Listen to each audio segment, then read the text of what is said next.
ৰাইজ আমাৰ চেনেলৰ যিমানবিলাক ইউটিউবাৰ আছে বা ফেচবুক ইনষ্টাগ্ৰাম যিমান আছে সকলোলৈকে মোৰ আন্তৰিক শুভেচ্ছা থাকিল আৰু লগতে যিসকল দৰ্শক শ্ৰোতা আছে এই চেনেলবিলাকৰ তেওঁলোকলৈও মই আন্তৰিক অভিনন্দন জনাইছোঁ। মাঘৰ বিহুটো ৰাইজ চাগে ভালে ভালে গ'ল নহয়?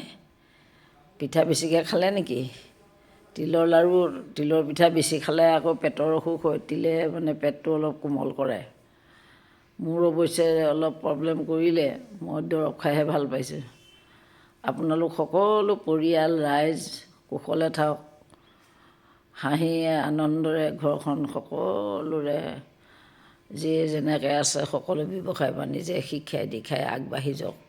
এই নতুন বছৰটোৰে যেন সকলোকে আনন্দ দিয়ে, এই মই জ্যেষ্ঠ নাগৰিক হিচাপে আপোনালোকলৈ আশীৰ্বাদ জনালোঁ। ধন্যবাদ।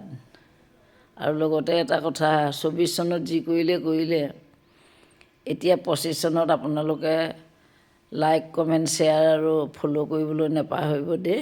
কৃপণালি নকৰিব আৰু অকণমান ফ'ল' কৰি দিব। জ্যেষ্ঠ নাগৰিক হিচাপে অলপ উৎসাহিত কৰিব, কাৰণ এতিয়া মনবিলাক এনেই পৰি গৈছে। আপোনালোকে যদি অকণমান উৎসাহ নিদিয়ে আৰু পৰি যাব।